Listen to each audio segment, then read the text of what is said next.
그래서 무주택자의 소유주를 빼잖아요. 그래서 부채 비율을 다시 계산해 보면 100%가 넘어요. 내가 갖고 있는 자산보다 빚이 더 많아졌냐고요. 근데 집값이 떨어졌다고 해서 빚은 안 깎아주잖아요. 빚은 고정돼 있고 집값은 떨어졌으니까 부채 비율만 올라간 거죠.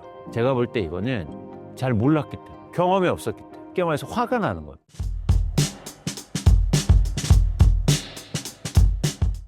안녕하세요. 신사임당 구독자 여러분, 광수의 복덕방 이광수입니다. 제가 신사임당 올 때마다 굉장히 마음이 편합니다. 제가 사실 제가 운영하는 그런 광수의 복덕방 채널은 없거든요. 그래서 이제는 다른 분들 채널이나 그러니까 신사임당을 비롯해서 나가는데, 그래서 좀 더 이제는 좀 애정이 있죠. 그래서 제가 많이 나가는 건 아니니까 이제 몇 개 채널을 나가는데, 그래서 이제 신사임당 구독자 여러분을 직접 뵙지는 못했지만 애정을 갖고 여러분들이 마치 같은 마음으로 광수의 복덕방 구독자 분들이다 라고 생각하고 항상 자료도 준비하고 그러니까 말씀을 드리려고 노력하고 있습니다. 그런 의미에서 오늘 제가 시작하면서 이제는 부동산 얘기, 내 집 마련 얘기도 오늘 이제 간략하게 드릴 텐데, 시작하기 전에 제 개인적인 말씀을 좀 드려볼까 해요. 저는 아시는 분도 간혹 계시겠지만, 저는 오랫동안 애널리스트를 생활을 했습니다. 그래서 주식 애널리스트였고요. 주식 애널리스트였는데 제가 건설 산업을 분석했어요. 한 20년간. 그러다 보니까 자연스럽게 건설회사에서 가장 중요한 비즈니스가 부동산이다 보니까 건설회사 주가도 분석하지만 회사의 이익이라든지 이런 걸 분석하기 위해서, 리서치하기 위해서 부동산 시장을 분석하는 게 굉장히 중요했던 거죠. 그러면서 자연스럽게 이제 부동산 시장을 분석하게 되고 이제 전망도 하게 되고 그런 일들을 한 20년 넘게 해왔습니다. 그렇게 이제 제가 증권사에서 애널리스트로서 일하면서 제가 굉장히 아쉬웠던 게 하나 있었어요. 여러분들, 제가요, 애널리스트 할 때 연봉을 엄청나게 많이 받았습니다. 그런데 왜 저한테 연봉을 그렇게 많이 줬을까요? 당연히 돈을 벌어오니까 줬겠죠. 그냥 회사가 돈도 못 벌어오는데 그냥 주진 않았겠죠. 근데 돈을 버는 방법이 이런 거죠. 제가 부동산 시장을 막 열심히 리서치하고 현장도 가고 숫자도 보고 통계 자료들 봐서 이렇게 전망을 해서 그 리서치한 자료를 누구한테 그럼 제공해 줘야 될 거 아닙니까? 그 제공하는 상대방이 대부분 엄청나게 부자나, 그래서 기관 투자자나, 이런 분들과 만나서 제 정보를 제공했던 거예요. 그러다 보니까 제가 어떤 생각이 들었냐면, 이렇게 좋은 정보가 일종의 비대칭적인 성격을 갖고, 쉽게 말해서 부자한테만 간다. 그리고 집이 많은 사람한테만 더 가고, 이런 생각이 드는 거예요. 그래서, 제가 시간이 갈수록 이게 제가 잘하고 있나? 월급은 많이 받지만 그런 어떤 반성을 좀 했고, 그리고 이런 좋은 정보, 그리고 제가 갖고 있는, 예를 들어서 그동안 배워왔던 것, 지식, 이런 것들을 돈하고 다르게, 그러니까 돈을 벌려는 목적 말고 많은 분들한테 좀 알려줬으면 좋겠다는 생각으로 제가 회사를 그만두고 이렇게 광수의 복덕방이라는 일종의 독립 리서치 회사를 만든 거거든요. 근데 그런 목적이 있다. 제가 왜 이런 기본적인 생각을 가졌냐면, 저는 결국엔 내 집 마련이라든지 부동산이라든지 주식은 투자거든요. 사실 그렇죠. 투자인데 전 투자를 굉장히 좋아하는 사람입니다. 그 중에서 한 가지 가장 좋은 점은 뭐냐면, 투자에는요, 상대적으로 불평등이 적어요. 무슨 얘기냐면 이런 거죠. 투자하는데 자격증이 필요합니까? 아니에요. 나이를 따지나요? 아니요. 연령도 안 따져요. 그리고 심지어 지역, 학교 이런 거 따지지 않습니다. 제가 오랫동안 주식시장에 있어왔지만 학력이 높다고, 집안이 좋다고 주식을 잘한다? 전혀 그러지 않아요. 그러니까 저는 어떤 다른 사회 분야보다도 투자 분야가 상당히 공평하다라는 생각을 갖고 있어요. 그렇죠? 그래서 누구나 할 수 있고, 예를 들어서 자격증도 없지 않습니까? 그런데 한 가지 큰 차이가 나는 게 있어요. 그건 뭐냐면 정보의 차이입니다. 정보의 차이 때문에 격차가 크게 벌어지는 거예요. 그러면은 정보의 격차만 줄일 수 있다면 이 투자의 격차가 훨씬 더 줄어들 거고, 쉽게 말해서 많은 분들이 투자를 통해서 돈을 벌 수 있다는 생각을 가지게 된 거죠. 그래서 이 정보를 많은 분들한테 좀 전달해 주고 싶다. 그런데 아직도 우리나라는 정보를 쉽게 말해서 지금은 돈을 받고 이렇게 정보를 제공해주고 이런 것들이 많으니까. 그래서 이제 유튜브의 역할이 굉장히 중요합니다. 거기 신사임당 채널이 사실 그래서 의미가 있는 거예요. 여러분들 이런 좋은 정보들을 여러분한테 제공해 주니까. 그래서 이런 것들을 잘 활용해서 여러분들 투자를 잘 하신다면 경제적 불평등이 줄고 투자를 통해서 쉽게 말해서 격차를 좀 줄일 수 있다고 좀 보는 거예요. 그런데 특히 격차가 큰 부분이 전 부동산이라고 봤어요. 주식은 굉장히 많이 근접이 돼 있어요. 그러니까 이 정보의 격차가 크지 않아요. 근데 부동산의 정보의 격차는 굉장히 큽니다. 그 이유가 하나 있어요. 뭐냐면 부동산의 정보를 제공해 주는 분야 그리고 전문가, 예를 들어서 뭐 언론 이런 쪽이 뭐냐면 대부분 예를 들어서 건설회사나 아니면 부동산을 많이 갖고 있는 부분에 대해서 일종의 이익으로 대변해 주는 경향성이 크다는 거죠. 쉽게 말해서 부동산 전문가라고 이렇게 얘기를 하는데 중개 회사를 엄청나게 크게 합니다. 그럼 그분이 부동산 시장을 과연 객관적으로 분석할 수 있을까요? 왜냐하면 가격이 오를수록 사실 장사가 잘 되지 않습니까? 그렇죠? 예를 들어서 우리나라의 수많은 언론들도 좀 그런 경향성이 있고 그래서 유독 이제 부동산 시장의 정보의 격차가 큰 거죠. 그래서 제가 부동산 쪽에서 이 정보의 격차를 줄이기 위해서 좀 노력을 많이 해보자 이런 생각을 좀 개인적으로 갖게 됐고 그런 일들을 지금 많이 하고 있습니다. 그러니까 최근에 정보의 격차가 굉장히 커진 영향이 크게 미친 분야가 어디냐면 이제 보여드리는 것처럼 사실 30, 40대예요. 30, 40대. 물론 이제 50대 이상 많은 분들도 사실 정보의 격차가, 부동산의 정보의 격차가 큰데, 이제 그 정보의 격차 때문에 굉장히 잘못된 결정을 내리고, 그래서 굉장히 어려운 상황에 빠졌다는 거죠. 그 근거를 하나 보여드릴게요. 이게 왼쪽에 보시면 가구주 연령별로 보면 30대, 40대가 주택 소유율이 낮습니다. 그렇죠? 특히 30대가 가장 낮죠. 그러니까 이건 너무나 당연한 사실이죠. 왜냐하면 30대가 집을 막 갖고 집을 투자하고 막 이런 사람들이 많지는 않잖아요. 근데 그 세대 중에서 가구주 세대 중에서 36%가 내 집을 갖고 있는 거예요. 근데 제가 조사를 해봤더니 30대의 부동산 부채 비율이 49%에 달합니다. 그러니까 집을 샀는데 50% 정도는 빚을 일으켜서 집을 샀다는 거예요. 근데 더 놀랄만한 사실은 뭐냐면 이 통계 수치는요. 통계 수치는 중앙값이라는 거예요. 그러니까 30대를 딱 일렬로 이렇게 펼쳐놓은 다음에 그중에서 중앙인 사람의 부채 비율이요. 근데 이렇게 일렬로 퍼뜨리면 어떻게 됩니까? 무주택자인 30대도 이 안에 포함되어 있잖아요. 그래서 무주택자의 소유주를 빼잖아요. 그래서 부채 비율을 다시 계산해 보면 100%가 넘어요. 이거는 충격적인 사실입니다. 왜냐하면 자, 어떻게 내가 갖고 있는 자산보다 빚이 더 많아졌냐고요. 왜 그랬을까요? 내가 빚을 일으켜서 쉽게 말해서 아파트를 샀는데요. 아파트 가격이 떨어진 거예요. 근데 집값이 떨어졌다고 해서 빚은 안 깎아주잖아요.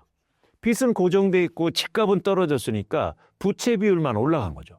그러니까 처음에 살 때 예를 들어서 내가 5억 원짜리 아파트를 사면 5억 원을 다 대출해주는 은행이 어디 있습니까? 무주택자인 경우에 최대한 80%까지 대출을 해주거든요. 그러면 4억 원을 대출받았어요. 그러면 당연히 아파트 가격이 5억 원이고 4억 원 대출이니까 1억 원이 버퍼가 있지 않습니까? 그런데 그 부채 비율이 80%인 거예요. 근데 시간이 갈수록 아파트 가격은 떨어져요. 그러니까 부채 비율이 100%가 넘어갔어요. 이 표를 보시면 30대 가구주의 부동산 자산의 중앙값입니다. 어떻습니까? 2022년도에 4억 원에 샀다가 이 4억 원이 3억 3천만 원으로 떨어졌다는 거예요. 왜 이런 현상이 나타났을까요?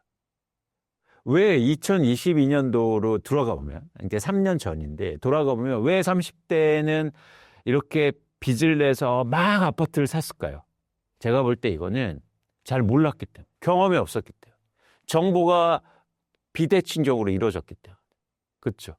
쉽게 말해서. 그래서 집값은 계속 오르는 걸로 알아서 내가 야 지금이라도 빨리 사자 해서 대출을 일으켜서 집을 샀는데 그 집값은 떨어지고 계속 지금 원금 갚고 이자 갚고 막 이러고 있다는 거죠. 근데 저는 이거 이렇게 해서는 안 됩니다. 이렇게 해서 언제 돈을 모으고 사실 30대 쉽게 말해서 무주택자가 이런 의사결정을 하면 어떻게 쉽게 말해서 부자가 되는 겁니까? 그런데 이게 큰 차이가 아니었어요. 제대로 알았다면. 정말 잘 계획을 세우고 시장의 상황과 그리고 변화에 대해서 잘 알고 있었다면 이런 결정을 안 했겠죠. 전 이 지점이 쉽게 말해서 화가 나는 거예요. 누군가는 근데 집을 팔았잖아요. 근데 누가 집을 판 줄 아세요? 다주택자가 집을 팔아요. 제가 그분들을 뭐라고 하는 게 아니에요. 이러면서 자꾸 경제적 불평등이 커진단 말이에요. 전 여기에 가장 큰 원인이 뭐냐면 정보의 비대칭성이다. 잘 알아야 된다, 쉽게 말해서.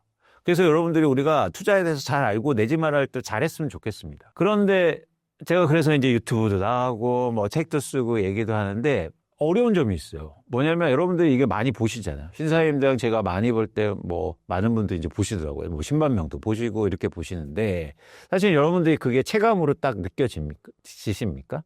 아, 뭐 그럴 수도 있겠네. 저 사람 또 집값 떨어진다고 하네. 이렇게 쉽게 얘기하면서 받아들이는 게 대부분인 것 같아요. 그래서 안타까운 거죠. 그래서 저는 좀 더 치밀하게 그리고 좀 더 의미 있는 그런 시간을 만들어 보고 싶다라는 생각을 해보게 된 겁니다. 그래서 제가 어떤 걸 계획했냐면 일종의 이제 신사임당에서 제가 하는 건 이제 온라인이지 않습니까? 그래서 오프라인을 한번 해보자. 그래서 직접 여러분들 만나서 대화도 하고 여러분들의 어려움이 뭐고 그리고 여러분들의 계획도 도움이 되고 여러분들이 내 집 마련 부동산 투자 연령을 떠나서 모든 분들하고 얘기를 나누고 싶은 그 공간을 마련해 보고 싶은 거예요. 그런데 제가 말씀드렸듯이 전 이거를 정보를 많이 알려드리고 싶으니까 예를 들어서 제가 막 돈을 받고 유료로 하면 사실은 좀 제한적이지 않습니까? 그래서 제가 무료로 한번 해보겠다라는 계획을 갖고 있고 그게 이제 다음 주부터 이제 4월부터 시작이 됩니다. 그래서 여러분들한테 제가 부동산 시장 설명드리기 전에 요것처럼 제가 무료 강연을 한번 소개시켜 보고 싶습니다. 그래서 이제 4월 두 번째 주부터 시작하는데요. 4월 달에만 이제 4회, 4회에 걸쳐 할 예정이고요. 여러분들이 고정 댓글에 저희 PD님이 이렇게 올려주시면 거기 클릭하셔서 원하시는 날짜와 그리고 원하시는 시간에 신청해 주시면 근데 공간이 많진 않아서 제가 돈이 많진 않아서 물론 여기서 이제 광고로 해서 제가 서포트를 좀 받긴 하는데 어쨌든 한 100분 정도 보시고 그래서 미리 이렇게 신청해 주셔서 여러분들하고 Q&A도 갖고 강연을 한번 가져볼까 합니다. 그러면서 저도 좀 배우고요. 그래서 내 집 마련 고민 있으신 분들 그리고 부동산 투자 하고 싶으신 분들 이렇게 신청해 주시면 고맙겠다는 말씀을 꼭 드리고요. 저는 이번 계기로 무료 강연을 좀 계속 해볼까 해요. 그래서 여러분들 소수가 변하면 또 여러분들이 다른 분들한테 좀 전달해주고 이렇게 해서 많은 분들이 변화를 일으키는 그래서 투자를 정말 잘하셨으면 좋겠다. 그래서 그걸 통해서 여러분들이 격차를 줄이고 뭔가 또 삶의 그런 부도 잘 이루셨으면 좋겠다라는 말씀을 드려서 잠깐 제가 홍보하는 시간을 가졌고 많은 분들이 좀 관심 있게 보셨으면 좋겠습니다. 근데 이왕 말씀드렸는데 이런 말씀 하시잖아요. 집값 다 오른 거 아니에요? 왜 이렇게 30대가 산 건 집값이 떨어졌어요? 이게요. 저희가 매일 신문 보면 막 강남 아파트가 어떻게 됐다. 뭐 압구정동이 얼마에 오르겠다. 연예인이 누가 100억짜리 샀다. 막 이런 얘기만 드니까 그런 생각이 드는 거예요. 이거 한번 보실래요? 이게 노원구의 상계주공 9단지입니다. 30대가 가장 많이 산 아파트 중에 하나예요. 어떻습니까? 2022년도에 이 아파트가요, 6억 원이었어요. 근데 지금 얼마가 됐어요? 4억 원이요. 30%가 넘게 떨어졌다고요, 여러분. 이 상태에서 지금 계속 이러고 있습니다. 서울의 집값이 올랐다고요? 1000만의 말씀. 누가 그럽니까? 일부만이요. 강남이 일부만이요. 그렇죠? 도봉구로 가볼까요? 도봉구의 신동아 1단지 보세요. 30평짜리 아파트가 막 오를 때 7억 원에 샀어요. 그래서 누군가 대출을 일으켜서 막 샀죠. 근데 이 아파트 지금 4억 원입니다. 이거 얼마가 빠진 거예요? 40%가 빠졌어요. 놀랍지 않습니까, 여러분? 이 상태에 있단 말이에요. 그런데 이걸 보고 제가 집값 폭락했죠. 이런 걸 얘기해 드린 거예요. 자, 지금부터 시작이라는 거예요. 그러면 고민해야죠. 이렇게 떨어졌는데 이거 내 집 마련해야 됩니까? 사실 이거 답을 우리가 찾아야 돼요. 그러니까 오를 때 집을 사는 게 아니라 떨어질 때 사야죠. 제가 그걸 계속 강조하는 거 아닙니까? 그래서 우리가 고민스러운 건 이거예요. 내가 계획을 세워서 과연 이런 집들 중에서 어떤 걸 사야지, 내 집 마련해야지. 사실은 지금은 이런 걸 고민할 때요. 강남 집값 백날 예발자 소용없다. 그래서 저는 이런 얘기를 해보고 싶다는 거예요. 그런데 그런 차원에서 이제 말씀드리고 싶은 건 뭐냐면 부산으로 한번 가볼게요. 우리가 얼마나 이렇게 우리가 갖고 있는 정보 그리고 우리가 전달받는 모든 이야기들이 얼마나 문제가 큰지를 한번 말씀드려보고 싶습니다. 여기 부산으로 한번 가볼게요. 이제는 여름이 다가오니까 부산에 막 사람도 많이 모이고 이럴 텐데, 제가 최근에도 부산에 한번 가봤거든요. 엄청 지금 심각합니다. 지방의 경제가요, 굉장히 어려운 상황이에요. 그런데 잘 보세요. 이게 삼익 비치타운이라고 그래서 부산에서 제가 제일 좋아하는 아파트예요. 광안리 앞바다가 쫙 보이는 대단지 아파트인데요. 4월에 이제 벚꽃이 피지 않습니까? 부산에서 벚꽃이 제가 볼 때 가장 아름다운 곳이에요. 물론 반론이 있으시겠죠. 제 개인적인 거니까 너무 뭐라고 하지 마시고. 이 삼익비치타운은 재건축 대상 아파트거든요. 근데 한번 보십시오. 2021년도에 이 아파트 가격이요, 14억 원이 넘어가요. 크게 상승했다고요. 그런데 지금은요, 10억 원이 안 돼요. 부산의 많은 아파트들이 지금 이런 상황입니다. 그런데 그때 집값이 막 오를 때 여러분들이 우리가 같이 본 정보, 뉴스, 전문가들 이야기를 한번 들어볼까요? 부산의 상황이 어땠나? 이거요. 부산 삼익비치 재건축 속도, 남청도 집값 들썩, 그죠? 수영 현대 12억 초고가, 재건축 빅3 연일 신고가, 그죠? 부산 경남 마리나 실거가 17억 원, 구매자는 외국인. 이게 전형적인 패턴이에요. 자, 가격이 오릅니다. 들썩거리죠. 누군가 사요. 최고가를 찍어요. 그러면서 사람들이 마음이 조급해지죠. 그러면서 심지어 이런 얘기도 한두 개 들려요. 야, 외국인이 샀대. 외국인이 몰려든데, 이때요, 2021년도에 부산에 무슨 얘기가 가장 많았는 줄 아세요? 이렇게 집값이 오르니까 돈 많은 사람들이 다 부산 가서 해운대, 광안리 앞바다 보이는 집 사고 있다. 별장으로 사고 있대요. 그 다음 일본 사람들이 몰려들어서 부산에 집을 사고 있대요. 그런데 결과는 어떻습니까? 수영 현대 12억 넘었는데 지금요 8억 밑으로 걸어대요. 우리가 여러분들이 알고 계신 정보, 여러분이 듣고 계신 이야기들이 정말 미래를 전망하게 하고 여러분한테 도움을 주는 정보냐고요. 그런 측면에서 전 굉장히 회의적이다. 그래서 여러분들이 제대로 아셔야 되고 여러분한테 뭐가 도움이 되는 정보인지에 대한 고민이 필요하다는 겁니다. 비단 부산뿐이 아니에요. 세종시로 가볼까요? 세종시 요즘 난리 났습니다. 이게 세종시의 요즘 기사예요. 세종시 아파트 매매가 4년 새 절반 뚝. 세종 집값 하락폭 전체 가장 커. 난리 났어요, 지금. 세종 아파트가 언제까지 하락? 바닥 아래 지하에 있었다. 예? 그런데 불과요 4, 5년 전에 기사를 볼게요. 아파트 가격 크게 상승한 시기가 2020년부터거든요. 전국에서요 가장 많이 세종시가 아파트 가격이 올라요. 1년 동안 무려 40%가 상승했다고요. 그러면서 뭐라고 얘기한지 아십니까? 이거 보세요, 기사. 제2의 강남이래요. 그래서 집값이 급등했다고요. 왜 그때는 이러고 지금은 왜 이럽니까? 그러면 이런 정보, 이런 분석을 보고 세종시에 집을 산 분들은 그럼 어떻게 하라는 거예요? 근데 이게 반대 측면에서 저희가 볼 필요가 있다. 자, 어떤 측면입니까? 그러면 지금은 세종시에 집을 사야 됩니까? 사람들이 집을 사지 않아요. 근데 저는 다르게 볼 측면이 있다는 거예요. 이제 세종시가 점차 가격이 상승할 수도 있다. 그러니까 변화를 보는 거죠. 지금 모두 이렇게 본 것처럼 다들 난리 났는데, 반토막을 하고 비명 났는데, 이게 기회가 될 수가 있다는 거예요. 바로 이 지점을 우리가 해야 되는 겁니다. 실제로 보세요. 이게 세종시의 주요 아파트들인데 최고 가격 대비해서 막 50%가 하락했다고요. 여러분, 이런 아파트, 이 아파트 살 수 있습니까? 저는요, 근데 우리가 관심을 가져야 된다. 오히려요. 왜 가격이 오를 때만 사냐고. 가격이 빠질 때 내 집 마련해야 되고, 가격이 빠질 때 내 예산과 계획을 세워서 변화를 잘 읽으셔야죠. 그게 투자입니다. 내 집 마련도 투자하셔야죠. 내 집 마련은 뭐 언제든지 사도 괜찮다는 말 제가 가장 싫어합니다. 그러면 세종시에 내 집 마련, 예를 들어서 이 아파트 14억 원에 한 사람은 괜찮은 거예요? 7억 원에 하락했는데 그래도 내 집에 있으니까, 한 채 있으니까 아유 괜찮아, 내가 살 건데, 아이 그렇게 말하겠죠.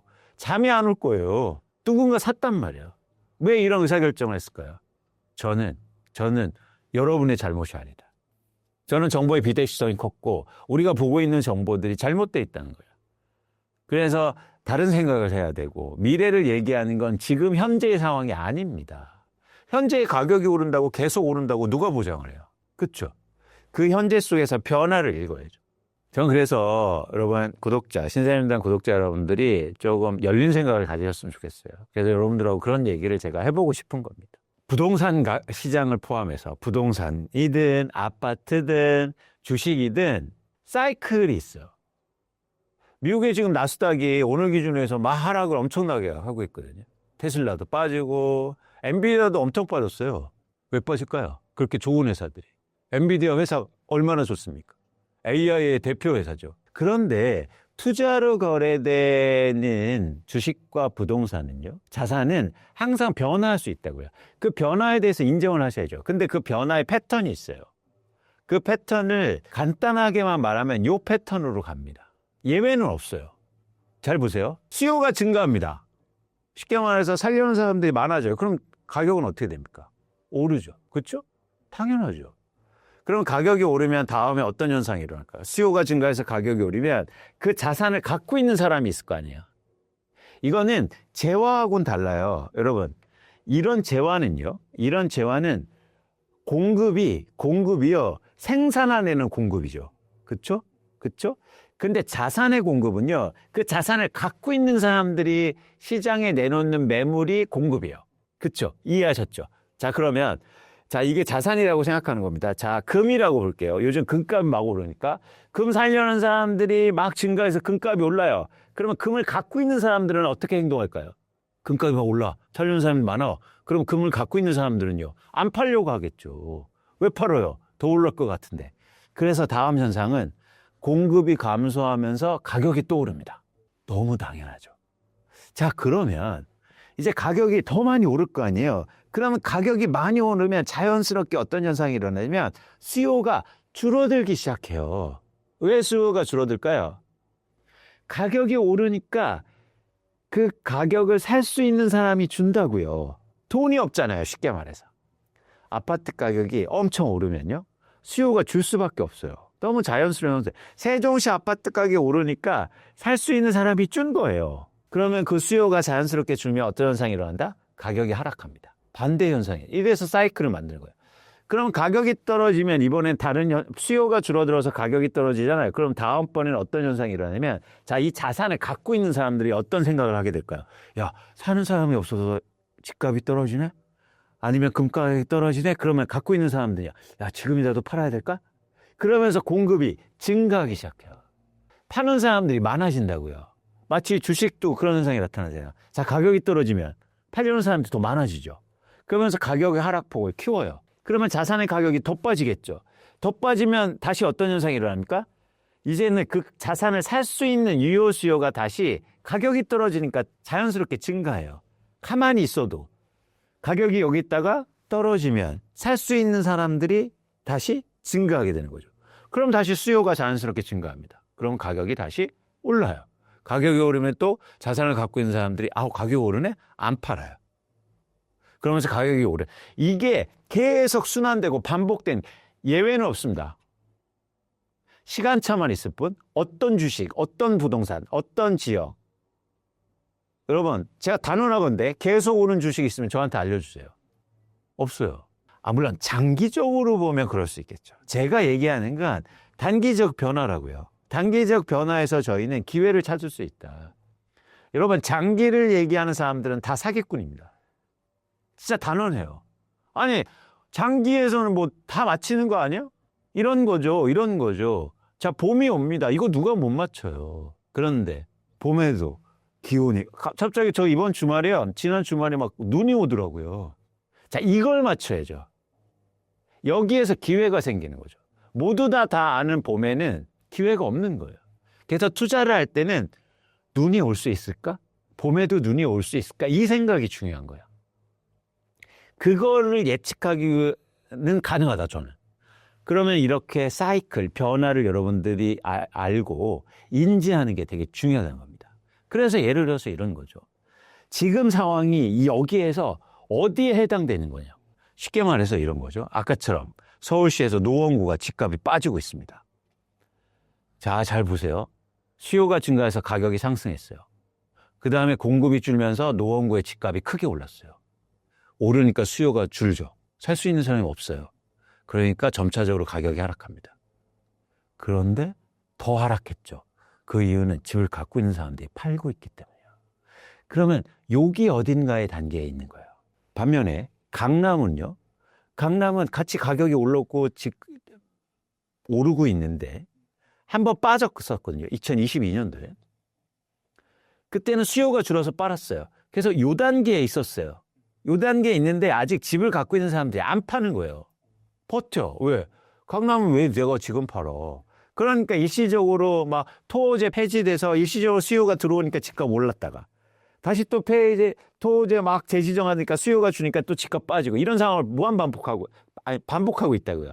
근데 여기서 가장 중요한 트리거는 뭐다? 그러면 강남에 집을 갖고 있는 사람은 어떻게 행동할까가 시장을 전망할 때 가장 중요한 요소인 거죠.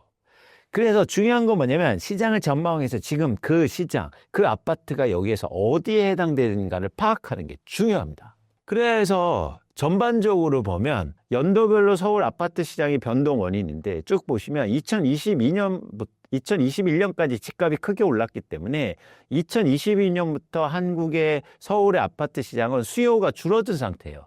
살 수 있는 수요가 줄었다고요. 근데 공급도 준 상태니까 집값은 크게 안 빠지는 거죠. 지역별로 편차가 있지만.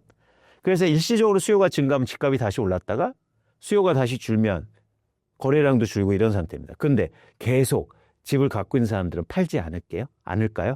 이 답을 찾는 과정이에요.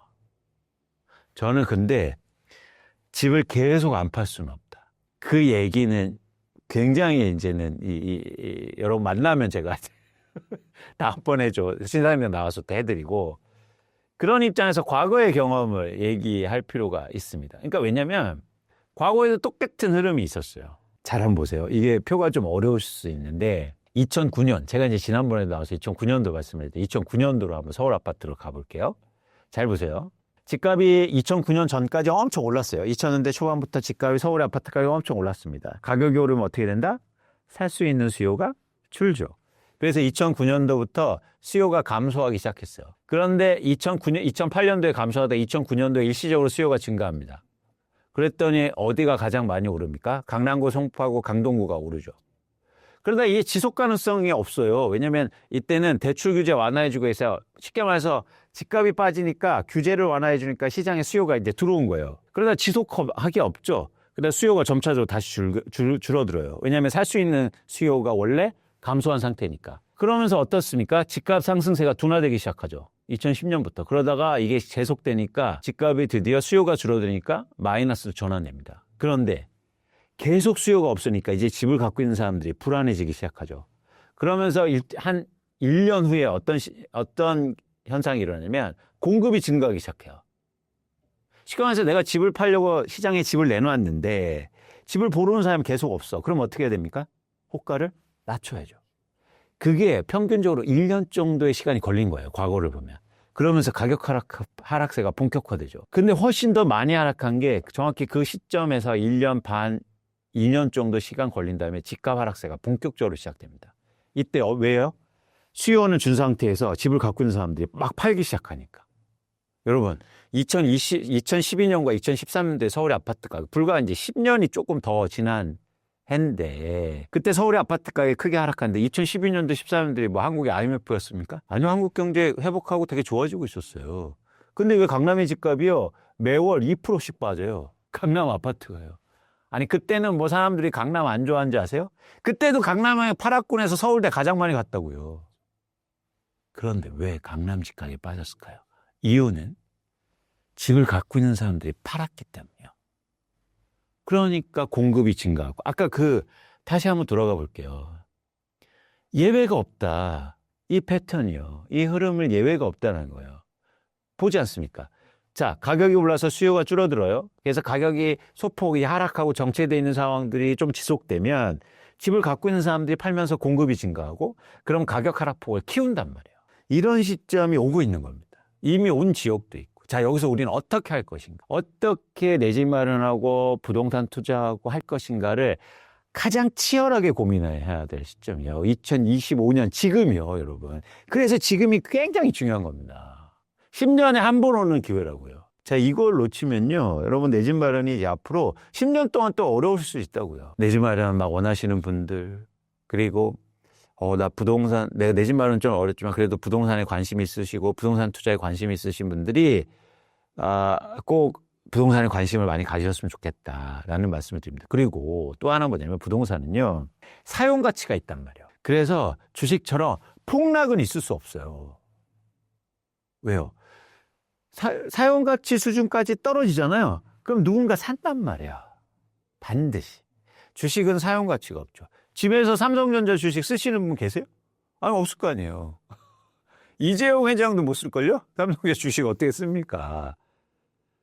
그래서 주식은 떨어지면 한없이 떨어질 수 있단 말이에요. 그래서 상패도 되지 않습니까? 근데 주식시장에는, 부동산에는 상패가 없어요. 그래서 이렇게 집값이 떨어질 때 내 집 마련을 잘 하시잖아요. 그러면 내 집 마련도 잘할 뿐만 아니라 돈도 벌고, 이렇게 좋은 자산이 어디 있습니까? 그래서 여러분들이 더 관심을 많이 가지시고 지금이 그럴 때다라는 말씀을 제가 강조해서 드리는 겁니다. 그래서 그 시점에 한번 볼게요. 제가 이제 과거의 얘기를 드리는 이유가 이제 과거를 통해서 저희가, 그러니까 우리가 이제 과거나 자산시장에서도 과거나 역사 얘기를 많이 하잖아요. 거기서 우리가 배워야 될 건 그 시점처럼 똑같이 된다는 얘기를 드리는 게 아니에요. 우리가 과거나 역사를 통해서 배워야 될 건 제가 볼 때 가장 중요한 건 그겁니다. 그건 뭐냐면 변화요. 그 시점을 똑같이 된다는 얘기가 아니고 우리가 과거나 역사를 통해서 배워야 될 건 변화한다는 사실을 배우는 거예요. 강남시 값도 빠질 수 있고 그렇게 빠지면 다시 오를 수 있다는 변화를 아셔야죠. 볼까요? 예를 들어서 대치동의 음마아파트 2012년에 어떻습니까? 11억이 넘는 아파트가 막 6억 원, 7억 원대로 빠지잖아요.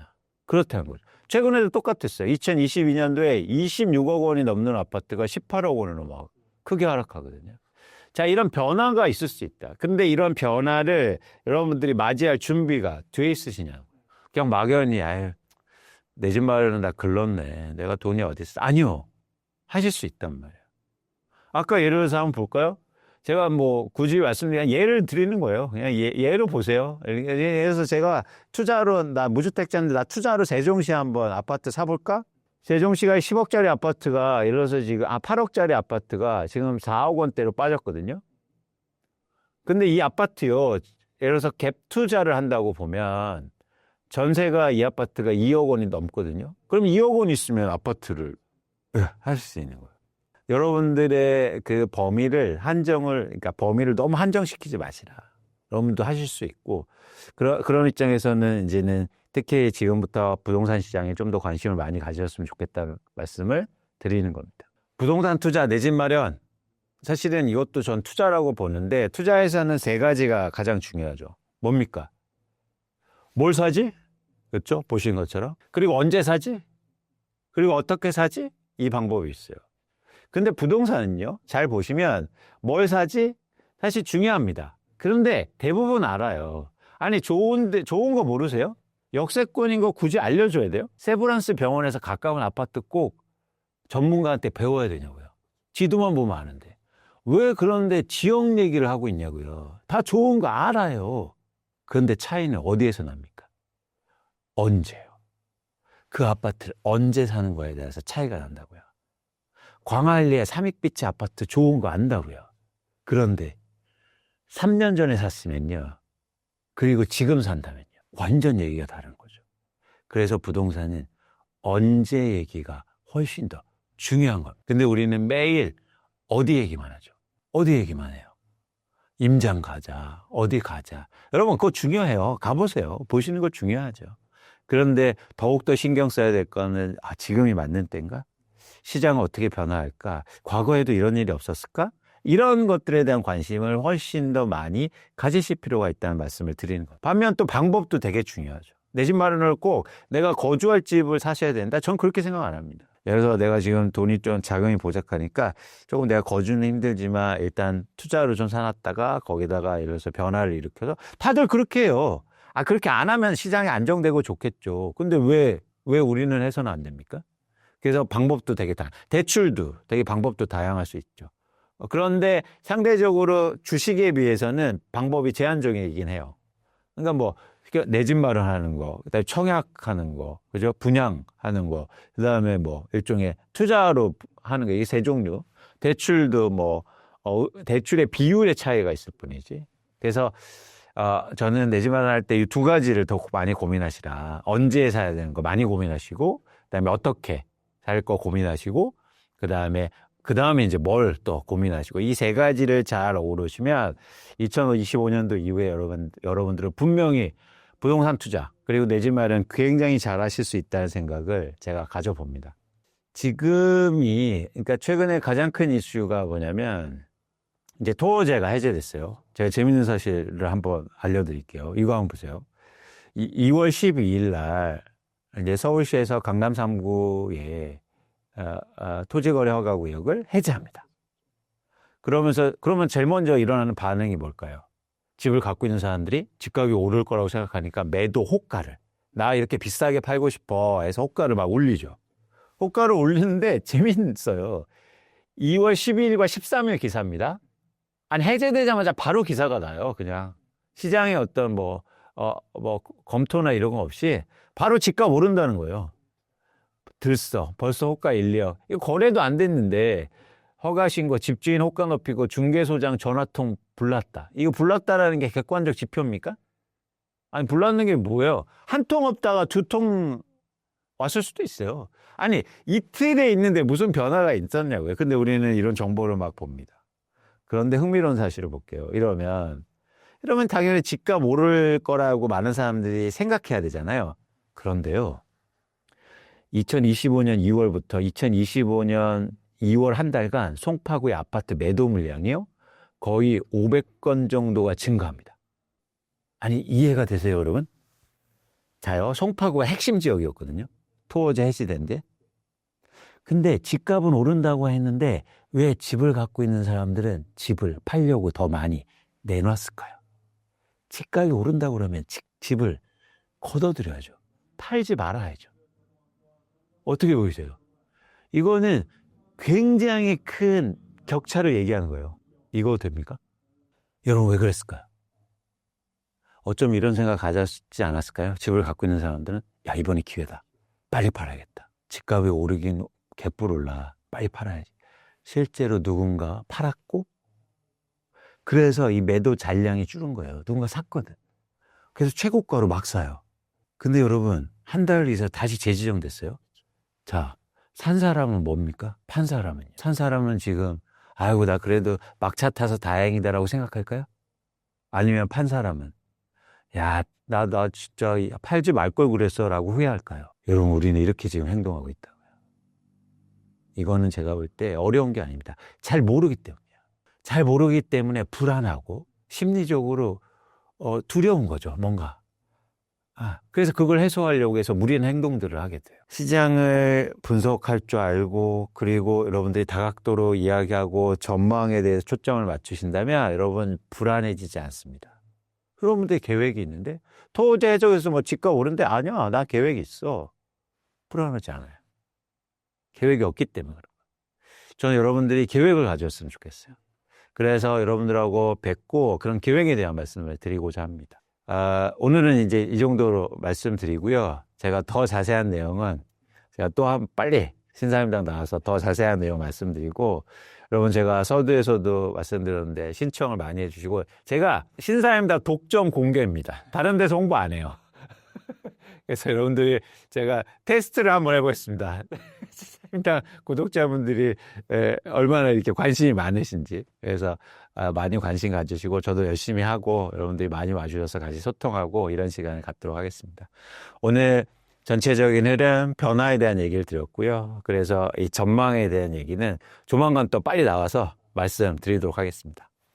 여러분 항상 감사하고요. 애정 있게 봐주셔서 고맙습니다. 그럼 조만간 또 뵙도록 하겠습니다. 고맙습니다.